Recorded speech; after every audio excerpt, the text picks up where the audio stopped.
Oi pessoal, bom dia para vocês então. Ah, Essa vai ser uma aula virtual em que eu vou explicar algumas coisas sobre força elástica. E as vantagens de aula virtual são aquelas que vocês já sabem dessas outras videoaulas que vocês assistem de outros canais. Dá para acelerar o ritmo, dá para fazer uma pausa para pegar um lanchinho lá no meio do caminho. Vocês podem acabar assistindo ela aos pouquinhos, enfim. Então tem várias vantagens aí de vocês estarem assistindo uma aula em vídeo. Então eu vou tentar ir alternando entre o pequeno cenáriozinho que eu montei aqui na minha casa para tentar deixar essa coisa um pouco mais agradável, pelo menos visualmente. E eu queria começar justamente falando sobre esse ponto que está aí na página que já estava indicada na atividade para vocês, que é o ponto inicial, ali a página inicial da nossa aula, que é aquela pergunta ali, o que seria diferente na sua vida se as molas nunca tivessem sido inventadas, né? Então, se a gente nunca tivesse, se não existissem molas, o que seria diferente? E aí eu acabei colocando aqui em cima da mesa alguns equipamentos, assim, algumas coisas para vocês, para poder mostrar para vocês. Então, essa aqui foi uma torradeira que eu ganhei de um pessoal do lado do clube, ganhei de aniversário. Ela é uma daquelas torradeiras em que a torrada salta para fora, então ela tem um dispositivo aqui do ladinho em que a gente pode empurrar essa alavanca, e quando a gente empurra essa alavanca a gente está nada mais nada menos empurrando uma mola, né? Nada mais do que isso. Existem também alguns outros. Eu comecei a catar as coisas que eu tinha aqui em casa, então imagina uma pessoa em quarentena procurando tudo que tem dentro de casa que tivesse molas. Gostaria de poder pegar as coisas lá do laboratório, um dinamômetro, por exemplo, teria sido bem útil. Mas infelizmente agora eu tive que procurar o que eu tinha aqui em casa. Tem outras coisas que eu não podia trazer aqui para a mesa para mostrar para vocês, né? Por exemplo, colchão, não tem como trazer para cá. O próprio pau de selfie ali que eu estou usando para segurar o celular, ele também tem uma molinha.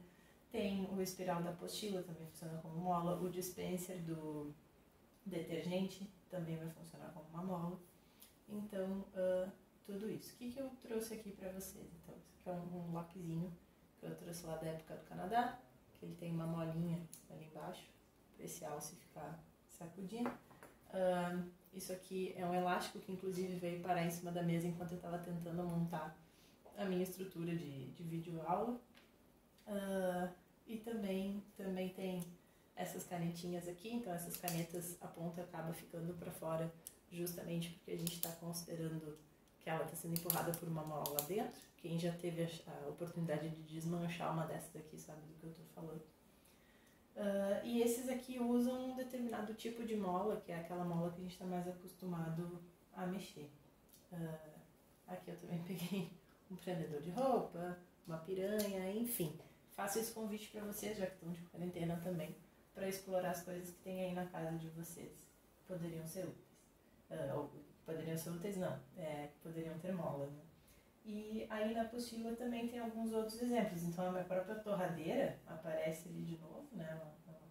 Aqui está como um artefato aí, ilustrativo na apostila, mas eu tenho ela de verdade. O Mike Wazowski, que aparece ali na apostila, ele é, na verdade, também o mesmo funcionamento desse meu bonequinho aqui, é um brinquedo de corda.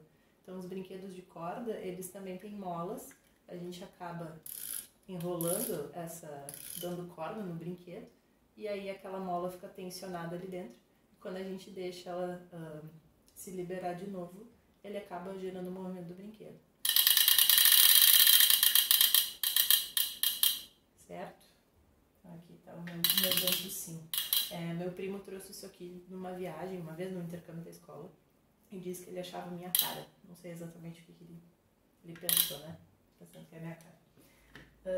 Voltando aqui também, aí na apostila aparecem essas molas de suspensão de carro. Elas são com certeza muito mais intensas do que as molas que a gente tem em casa, né? E aqui embaixo também tem uma foto do meu antigo exercício físico favorito, que era o Pilates. Cada vez que eu ia fazer aula de Pilates, eu me lembrava das aulas de física. Também coloquei aqui alguns outros exemplos Para quem foi para o Canadá, brincou bastante aqui com o arco e flecha, então. O arco e flecha ele depende de força elástica também, apesar dele não ser uma mola. Aqui outros tipos de atividade que envolvem elásticos também, inclusive esse é um dos únicos equipamentos que eu tenho em casa e que agora na quarentena eu estou podendo usar. Estou morrendo de saudade do meu canguzinho, que esse aqui eu não estou podendo fazer enquanto eu estou de quarentena, mas enfim, ele também funciona. Essa bota aqui embaixo, aquelas coisas cor-de-rosa ali, elas também são elásticos, elas também tensionam a botinha. E alguns brinquedos, né? Um estilingue, por exemplo, e esse carrinho aqui, esse caminhãozinho que aparece aqui, é um daqueles que a gente empurra para trás, sabe? E depois a gente solta e deixa ele rodando. É muito parecido com o brinquedo dos dentinhos ali que eu tinha mostrado para vocês. Aqui só para mostrar então quais são os tipos de mola que a gente pode ter, então, tanto no prendedor quanto na piranha que eu tinha mostrado para vocês, a gente tem algumas molas que são diferentes, que são essas que aparecem aqui na primeira imagem. E as molas que a gente vai focar o nosso trabalho, até vou pegar uma canetinha agora para poder destacar para vocês, vão ser as molas helicoidais. São as molas daquele formato mais comumzinho. Então as molas helicoidais, elas são estas aqui, que vão ficar como o nosso foco de trabalho. Essas aqui também são molas helicoidais, a diferença é que em algumas das molas a gente tem que fazer força para abrir a mola, que daí é o caso dessa primeira aqui, e em outras molas a gente precisa fazer força para esmagar a mola para fechar, caso contrário ela mantém aberta, que é essa aqui do canto. Aquela outra ali da primeira imagem, então, é a nossa mola de torção. Ao invés da gente esmagar a mola fazendo um movimento para cima ou para baixo, esmagando aquela hélice, a gente acaba tendo que fazer um movimento em que a mola se enrola nela mesma. Então, numa piranha, por exemplo, eu estou empurrando a mola, parece que a mola tá deitadinha de lado. Teoricamente, para as molas que a gente está acostumado, a gente teria que estar apertando essa parte, né? Mas eu estou esmagando ela, tentando fazer ela se enrolar nela mesma. É assim que alguns brinquedos de corda funcionam também. Outros, tipo aquele carrinho de antes, daí não vai ser uma mola, vai ser um elástico mesmo, que vai estar lá dentro. Um elástico, tipo essas borrachinhas de dinheiro aqui. Ok? Continuando ali, pra gente poder definir então o que é essa tal de força elástica. Ela é a força que vai ser feita por uma mola ou por um elástico para tentar voltar para o ponto de equilíbrio dele. O que é esse ponto de equilíbrio da mola, então? Seria a situação em que ela não está sofrendo nenhum tipo de deformação, que ela não está nem esticada, nem comprimida. Essa linha pontilhada preta aqui é ela que é o ponto de equilíbrio da minha mola. Lembrando que tudo isso que eu estou escrevendo e apontando para vocês, é importante que vocês tenham anotado na apostila, porque a atividade dessa semana é vocês, uma parte dela pelo menos, é vocês colocarem a apostila de vocês com essa parte de aula, de anotações lá no Drive. Então é importante que vocês estejam tudo isso anotadinho. E a mola vai sempre ter a tendência de voltar para esse ponto de equilíbrio. E ela sempre vai fazer uma força para tentar voltar para esse ponto de equilíbrio. Ela não vai querer sair da zona de conforto dela. É como se esse ponto de equilíbrio fosse, então, a zona de conforto da mola. Todo mundo agora, em função do Covid, está fora da sua zona de conforto. A nossa sorte é que a gente ainda pode, a gente ainda conta com uma casa confortável, né, em que a gente pode acessar as aulas através da internet e tudo mais. Então, olha só, se essa pessoa aqui dessa primeira imagem, dessa segunda imagem aqui, se essa pessoinha está fazendo uma força para empurrar a mola para trás, para onde que a mola vai estar fazendo força? Ela vai estar tentando voltar para o ponto de equilíbrio. Então, a força que a mola vai estar fazendo vai ser nessa direção aqui. Esse desenho foi, obviamente, feito por mim, lá no Paint, por isso que ele está tão bonito. Então, essa flecha azul aqui que eu acabei de fazer, esse vetor de força aqui, é a força que a mola está fazendo para tentar voltar para o ponto de equilíbrio. O mesmo vai acontecer ali na imagem de baixo. Dessa vez eu estou esticando a mola, então a mola vai tentar fazer uma força para deixar de ficar esticada. Então a força elástica vai estar apontando nessa direção aqui. O que a gente pode falar sobre essa força elástica também? Que quanto mais eu tirar ela da zona de conforto dela, do ponto de equilíbrio, mais ela vai querer voltar. É tipo, gente, quando a gente é muito tirado da zona de conforto, a gente não fica muito feliz, a gente fica com mais vontade ainda para querer voltar. Então, essa deformação que está escrita ali é o quão longe ela vai ficar do ponto de equilíbrio. Então, se a gente for considerar o meio do corpo, porque aqui na primeira imagem era o meio do corpo que estava no ponto de equilíbrio, a deformação da segunda imagem seria essa que eu estou desenhando para vocês, e a da terceira imagem seria essa. Então, a deformação nada mais é do que uma distância que ela vai acabar ficando lá do ponto de equilíbrio. E aí ali embaixo também está escrito para vocês o seguinte, que uma deformação, um sinônimo de deformação é elongação, compressão, torção, distensão. Então sempre que essas palavrinhas aparecerem, a gente vai estar falando desse nosso X, do quanto a gente tirou a mola do ponto de equilíbrio. E outra coisa que é muito importante da gente destacar é que quanto maior for a deformação que a mola sofreu, mais força ela faz para voltar para o ponto de equilíbrio. É o lance de querer voltar para a zona de conforto, acho que isso faz sentido, né? Aqui, nesse QR Code que tem no cantinho, vocês vão poder acessar a animação da onde eu tirei essa imagem que está aqui. Então, é lá naquele site que eu adoro, que é o FET, são várias simulações que tem por lá. E aqui, essa imagem, eu coloquei para vocês para poder mostrar o seguinte, ó, essas duas molas, elas são iguais. Então, a gente está falando da mesma mola. Mas o que está acontecendo aqui? Perguntinha, né? O que é essa linha pontilhada azul aqui? Antes que eu continue. Alguém conseguiu se dar conta de quem que ela é? Exatamente. Essa aqui seria a marcação do nosso ponto de equilíbrio. Então, é para cá que essas molas estariam tentando voltar. Então, é aquele tipo de situação muito parecida com quando a gente pendurou aqueles corpos lá na nossa aula em dinamômetros. Então, o dinamômetro ele funciona através de uma força elástica. Então, por que essa mola aqui saiu do ponto de equilíbrio dela? Porque tem alguma força que está tirando ela desse ponto de equilíbrio, porque para a gente poder deformar uma mola, a gente precisa fazer uma força em cima dela. No caso, se a gente estiver pendurando um corpo numa mola, essa força que vai estar tirando ela do ponto de equilíbrio é o peso desse corpo que a gente pendurou.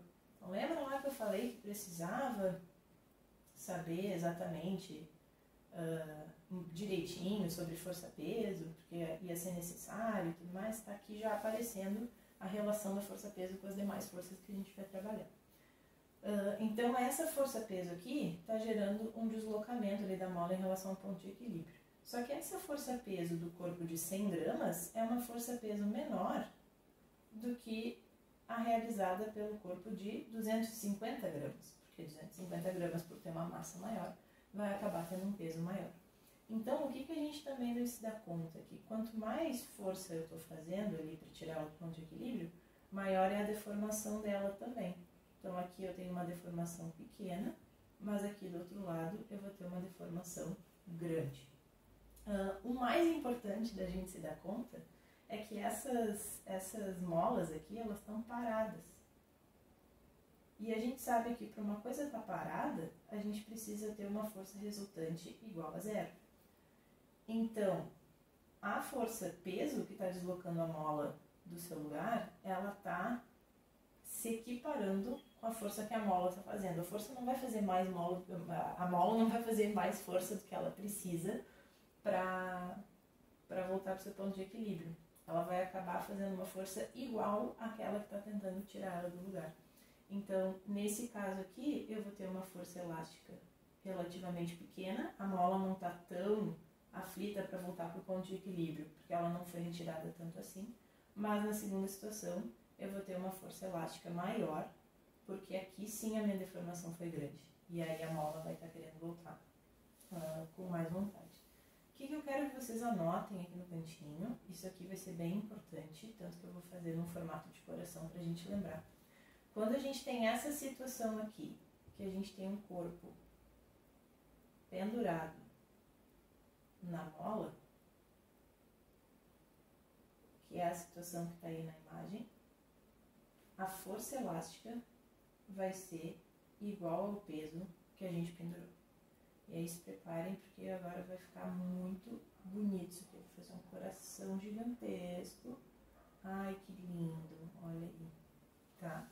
Sempre que eu tiver um corpo pendurado na mola, eu consigo descobrir a força que a mola está fazendo, que é a força elástica, se eu souber o peso do corpo que eu pendurei. E vice-versa. É assim que eles calibram os dinamômetros, então. Eles conhecem essa maneira aí de responder. Eu vou deixar rolando aqui um pouquinho da simulação. Então, para vocês verem, ó, quando a gente coloca o corpo na mola, ela acaba dando uma oscilada, depois a gente consegue fazer ela parar, e quanto mais pesado é o corpo que eu penduro, mais ela vai se deslocando. Então, eu sugiro que vocês entrem aqui nessa simulação, brinquem um pouquinho também. Então, a gente também pode mudar a rigidez da mola. Então, notem o seguinte, nessa situação aqui, ela é diferente daquela situação que a gente estava brincando antes. Nessa situação aqui, as nossas molas agora vão ser diferentes. Eu tenho uma mola que está muito mais grossa, né? Ela é muito mais dura, parece aquelas molas de suspensão de carro mesmo, em comparação com essa mola do número 1 aqui, que parece mola de caneta que a gente consegue empurrar com o dedão. Então, o que a gente pode se dar conta aqui? Que nessa situação que a gente está avaliando agora, as duas molas estão sofrendo a mesma força-peso. Então, é a mesma força que está tirando elas do lugar. E como a gente tem um corpo pendurado numa mola, o que a gente vai pensar também? Que a força elástica, ela está sendo igual nas duas situações. Mas aí, por que em uma delas eu tenho uma deformação maior e na outra eu tenho uma deformação menor, se a força é a mesma, né? Porque agora a gente não está comparando o mesmo tipo de mola. A gente está comparando molas que têm rigidez diferentes. E aí a gente vai destacar essa primeira frase aqui. Quanto mais rígida for uma mola, mais força deve ser feita para conseguir tirá-la do lugar. Ou seja, quanto mais cabeça dura é uma pessoa, mais difícil vai ser a gente conseguir tirar ela da zona de conforto também, né? Uma pessoa que tem uma cabeça mais flexível consegue se adaptar um pouquinho melhor às situações que são impostas ali. Essa rigidez da mola a gente chama de constante elástica. Então, a constante elástica que a gente vai usar para representar ali a letra K, ela mede quanto de força que eu preciso para conseguir mexer a minha mola, uma certa quantidade de tamanho, que seria 1 metro. Então, só para vocês terem uma noção, uma mola de suspensão precisa de 40.000 newtons para que a gente consiga deformar ela em 1 metro. Então, voltando aqui para as nossas molas, né, o que a gente pode falar sobre a mola 1? A mola 1, ela tem uma constante elástica muito pequena, porque com aquela força ali do peso de 100 gramas, ela já acabou deformando relativamente bastante ali. Agora, comparando com a mola 2 tem uma constante elástica muito maior, porque a gente fez a mesma força que tinha sido feita lá na mola 1, mas ela deformou muito menos do que a mola 1. Então, essa é a diferença de rigidez que existe entre elas. Se a gente for comparar a rigidez desses materiais que estão aqui em cima da mesa, o que a gente pode pensar? Que essa minha piranha de cabelo aqui, ela tem uma mola muito mais dura. Ela tem uma constante elástica muito maior do que, por exemplo, a mola aqui da minha caneta. A mola da minha caneta é muito mais molenguinha, tem uma constante elástica muito menor do que a mola da minha piranha de cabelo. Tudo isso, então, a gente falou para poder chegar na nossa equação. Como é que a gente descobre a força elástica?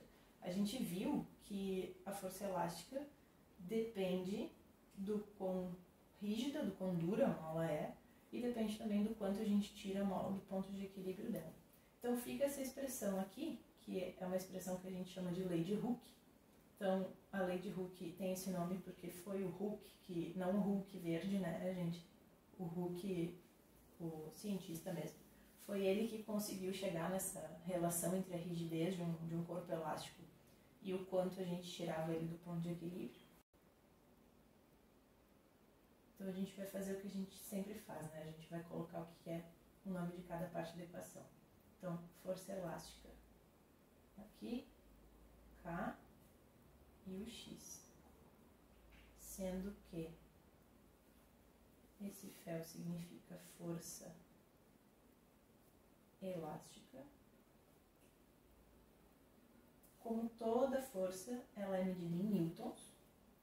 O K é a constante elástica.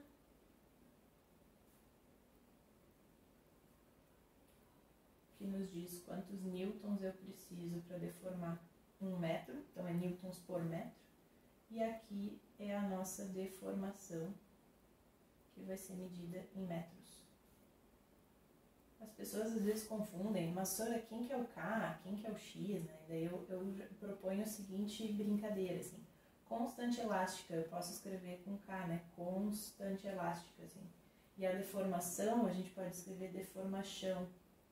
Então é um jeito de lembrar o que é cada uma das letras ali também.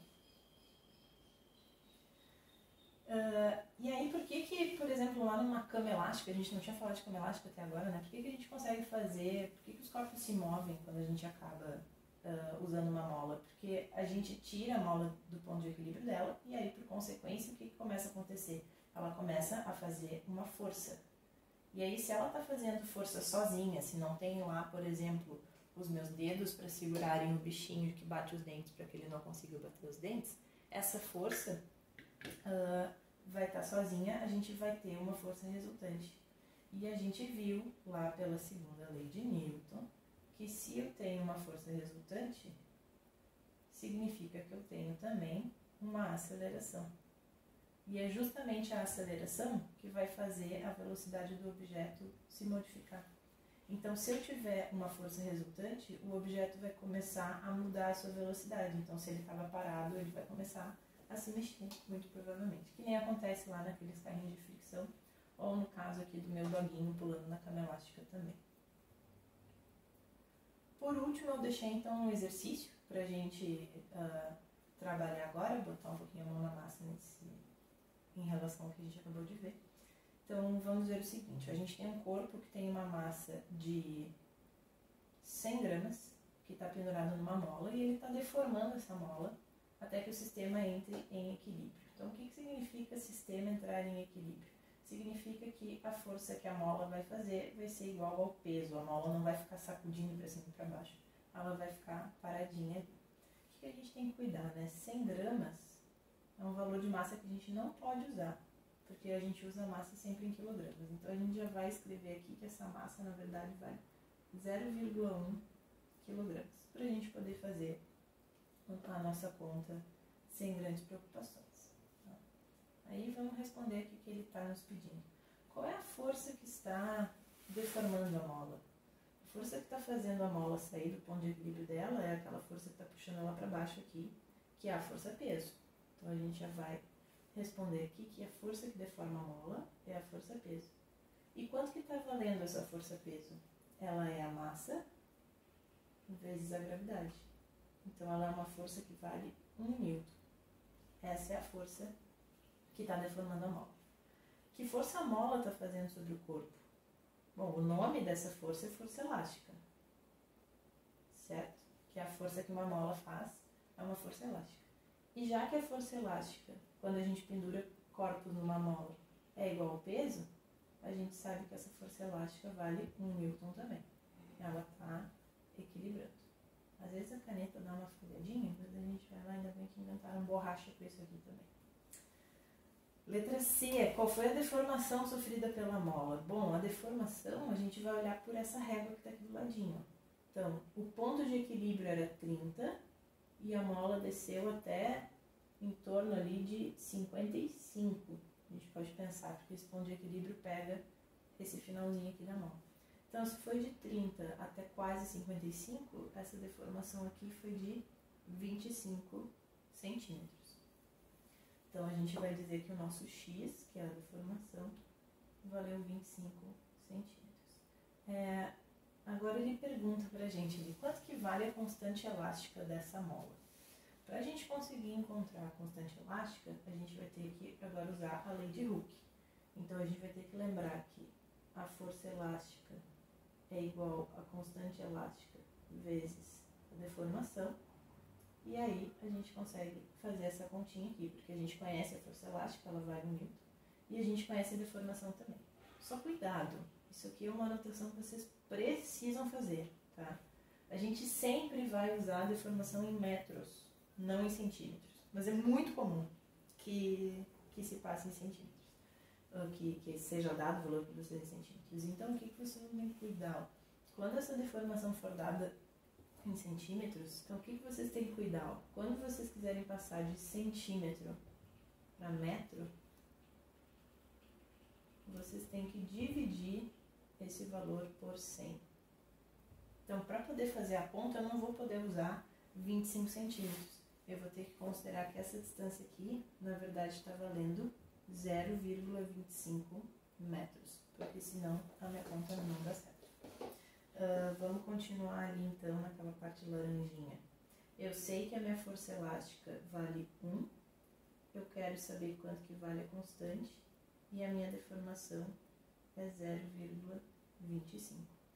Então a minha constante elástica aqui vai ser 1 dividido por 0,25,